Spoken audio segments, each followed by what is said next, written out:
Breaking Jain news. परम श्रद्धेय परम पूज्य गुरुदेव के चरणों में मध्य प्रदेश सकल जैन समाज की तरफ से अनंत कोटि नमोस्तु निवेदित करता है।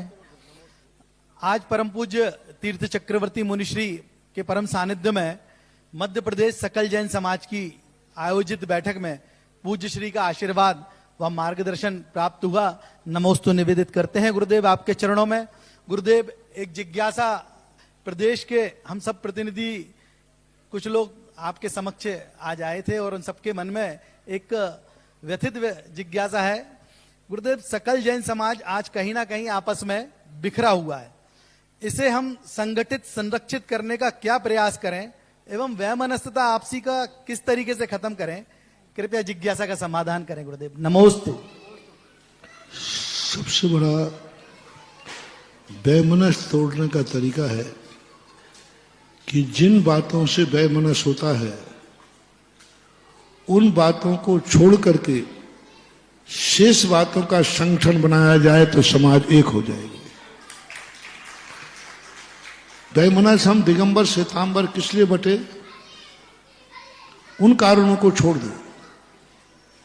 बाकी राजनीति में जैन का नारा लेकर के यहां उतर आओ सड़क पे।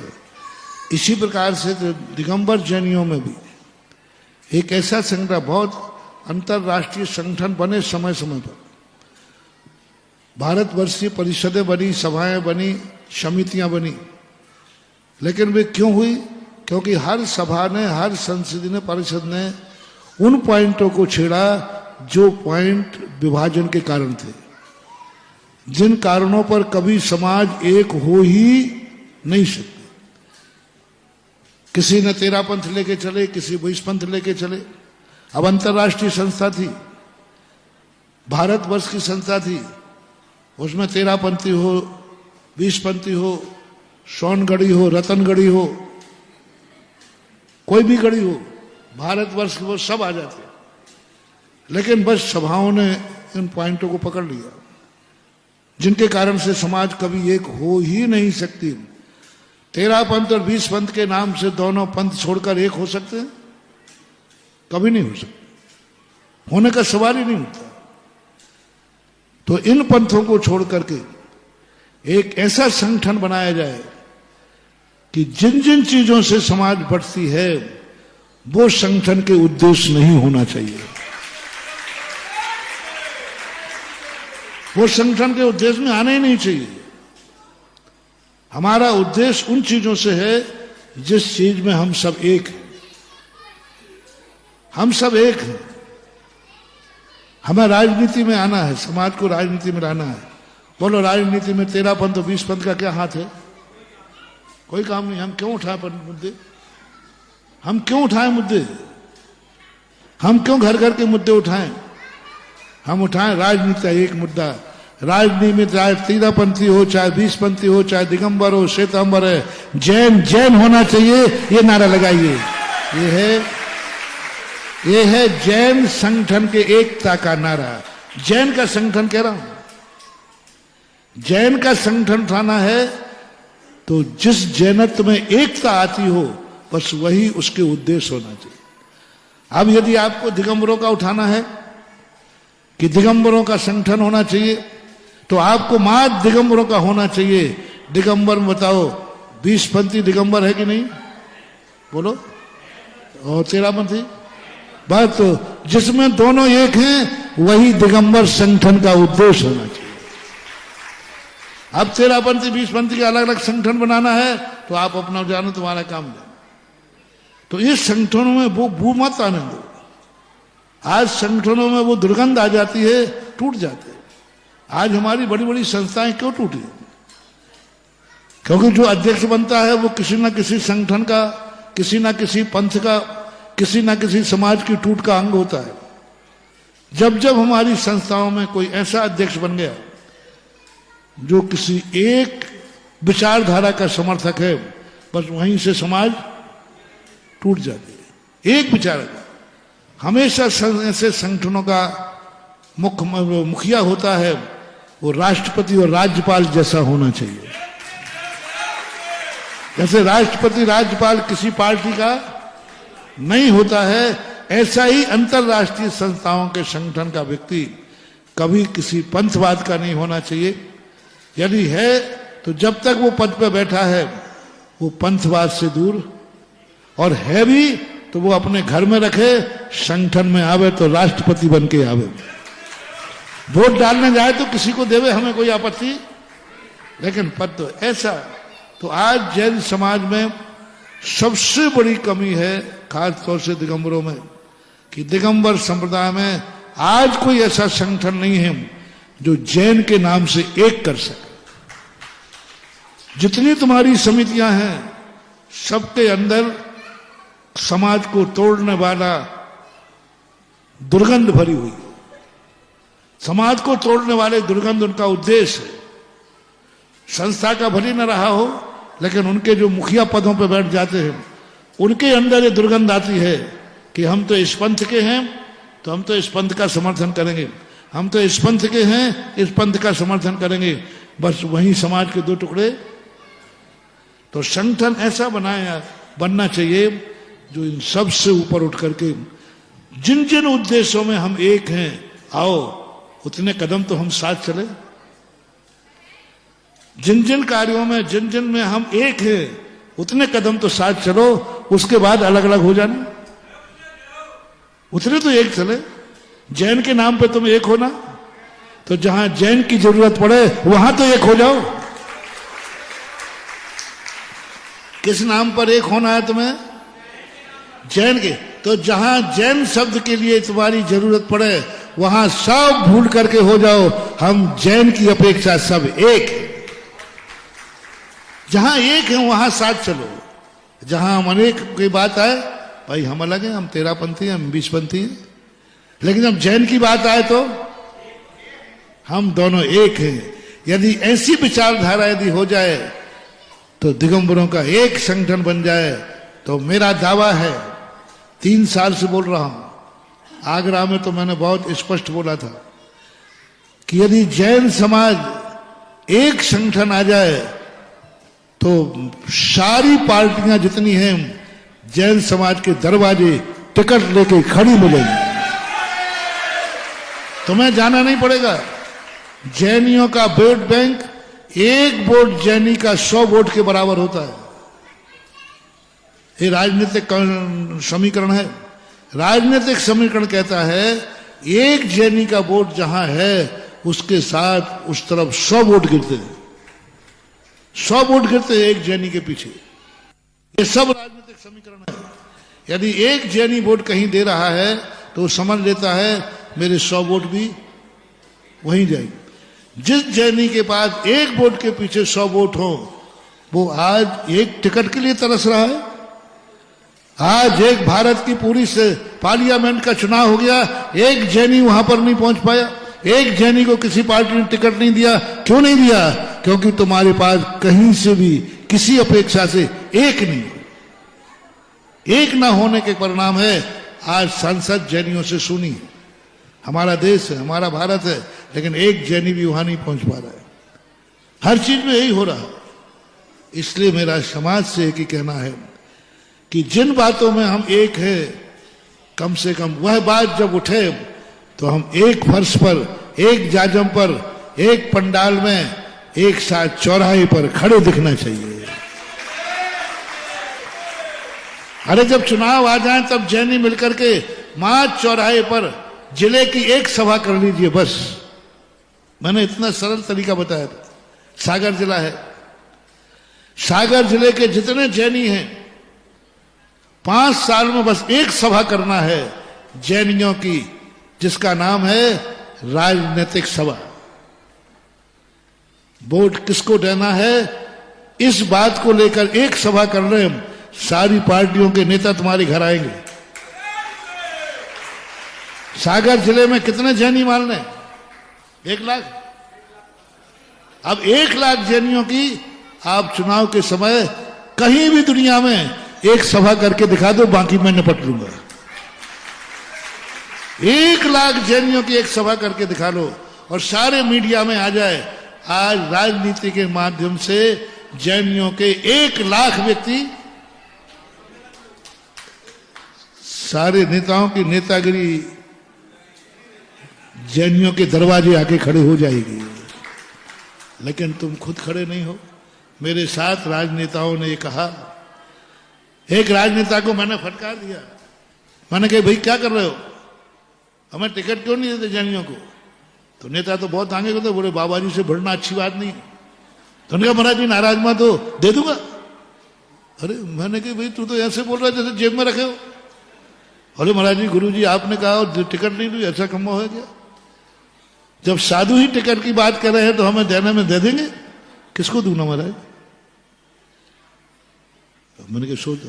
बोले महाराज जी 1 महीने में आपको मौका देता हूं, पूरी जैन समाज का एक समर्थन, एक आप नाम दे दो, पर शर्त एक है, पूरी जैन समाज की वोट उसी को मिलना चाहिए। तो मुझे थोड़ा अहंकार है इस बात पर कि मेरे झंडे के नीचे सारी जैन समाज एक है, और मैं कर लूंगा, मैं कर लूंगा। मैंने कहा ये कौन सी बड़ी बात है, ये कौन सी बड़ी बात है, कर दूंगा। सारे जैन समाज एक, जिस जैनी को आप दोगे उसी को वोट मिलेगा, सारी जैन समाज को मैं एक कर दूंगा। बोले महाराज जी आप कर देना, टिकट की गारंटी मैं लेता हूं। 1 महीने के अंदर मैंने 4 मीटिंग की। मैंने खूब कहा साहब, मैंने कही मेरी पृष्ठे दाव पर लगी है, अब एक तो हो जाओ एक बार। पूरी समाज एक नाम पर एकत्रित नहीं हो पाई, और नेता 1 महीने बाद बराबर आया, गुरुजी टिकट किसको देना है? शर्त क्या लगी थी? एक नाम चाहिए और सारे वोट। हम नहीं कर पाए। हमने कहा बोले महाराज जी इसलिए जैनियों को टिकट नहीं मिलते हैं, हम पर नाराज मत हो, आप अपने भक्तों को संभालो। नेताओं पर नाराज हो रहे आप अपने भक्तों को तो संभालो, इनको इकट्ठा करो। ये जैनी मेंढक को तोलने के समान है।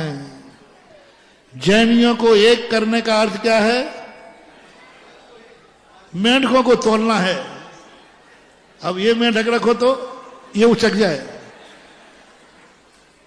तो ऐसा हो रहा है। फिर भी यदि ये प्रयास किया जाए, एक संगठन उन चीजों पर इकट्ठा किया जाए जिन चीजों पर हमारे विचार मिलते हैं, हम एक हैं। ओम शांति। सकल जैन समाज भारत मध्य प्रदेश का आपसे आशीर्वाद लिया है। वह संस्था चाहती है महाराज श्री कि 12 अक्टूबर को आपके ही सानिध्य में, आपके ही प्रताप से यह सकल जैन समाज का सम्मेलन आयोजित हो, और इसका आशीर्वाद विजयादशमी के दिन आपसे मैं प्राप्त हो। नमोस्तु भगवान, नमोस्तु भगवान, नमोस्तु। आप करो तो मेरा आशीर्वाद है। आशीर्वाद के तो मैं आदेश तो दे नहीं सकता, लेकिन आपका सम्मेलन रहेगा, उस दिन मैं यहाँ हूँ, रहूंगा, तो आपको सानिध्य जरूर मिल जाएगा। ऐसा मार्गदर्शन तो हमने इतना अच्छा मार्गदर्शन दे दिया कि शायद इससे अच्छा और क्या मार्गदर्शन होगा जो अभी दिया मैंने। जी महाराज श्री, कितना बड़ा मार्गदर्शन, सारे जैन समाज के लिए हमने एक मार्गदर्शन दिया। राष्ट्र के नाम संदेश था, वो मानना चाहिए। अभी जो पहले विदिशा वालों ने प्रश्न किया था ना, उसका जो मैंने उत्तर दिया, ये राष्ट्र के नाम संदेश है, और कल भी यही था, आज भी यही है, और कल भी। और यही संदेश यदि पूरे जैन समाज के दिमाग में प्रवेश करा दो, तो इससे बड़ा और क्या प्रोग्राम दे सकता हूं मैं। सबसे बड़ी मानसिक वैचारिक क्रांति आना चाहिए। सबसे पहले वैचारिक क्रांति आना चाहिए। तो जो मैंने मोटिवेशन दिया है वो वैचारिक क्रांति के लिए दिया है। 10 अक्टूबर 12 अक्टूबर को तो वैचारिक क्रांति नहीं, वो तो क्रियान्वित क्रांति होगी। अभी जो दिया है वो वैचारिक क्रांति को दिया कि सारी जैन समाज का वैचारिक क्रांति आ जाए, उनका खून खोल जाए, और जैनी बनिया जैनी बन जाए, और जैनी ठाकुर बन जाए, छत्री बन जाए। ये वैचारिक क्रांति वाला सूत्र मैंने दिया है। इसी वैचारिक क्रांति को लेकर के आप अपना संगठन को इकट्ठा कीजिए, और 10 दशहरा के दिन आपने कहा है, देखेंगे जैसा। परम पूज्य गुरुदेव के चरणों में बारंबार नमस्तु। गुरुदेव, हम लोग वेद समाज सम्मेलन संस्था चलाते हैं और उसके माध्यम से हम वेश्यत्व के भाव को जागृत करने का प्रयास कर रहे हैं और हम ये बताना चाहते हैं पूरे समाज को, पूरे देश को, कि वेश्य ही सर्वोपरि है, उसी का सबसे ज्यादा योगदान होता है। और इस संस्था के माध्यम से गुरुवर हम आपसे आशीर्वाद भी चाहेंगे कि आने वाले समय में हम अपने सामाजिक एवं रचनात्मक कार्यों के लिए कि आपका आशीर्वाद हो। और दूसरा एक चीज के लिए और हम आशीर्वाद चाहेंगे कि उसमें जो भी व्यवधान आते हैं, क्योंकि समाज की दृष्टि कई बार अलग होती, जब हम सामाजिक कार्यों में बढ़ते हैं तो कैसे उस दृष्टि से हम बच सके, इसके लिए हम समाधान चाहेंगे। दूसरा, आने वाले पर्युषण पर्व के लिए भी हम कैसी अपनी सार्थक भूमिका आपके श्री चरणों में हम कर सकते हैं और कैसे हम उसको हम सार्थकता प्रदान कर सकते हैं गुरुवर, इसके लिए हम आपका मार्गदर्शन चाहेंगे। साधु का जो वचन होता है मल्टीपर्पस होता है। साधु एक तीर से कई निशाने साध देता है।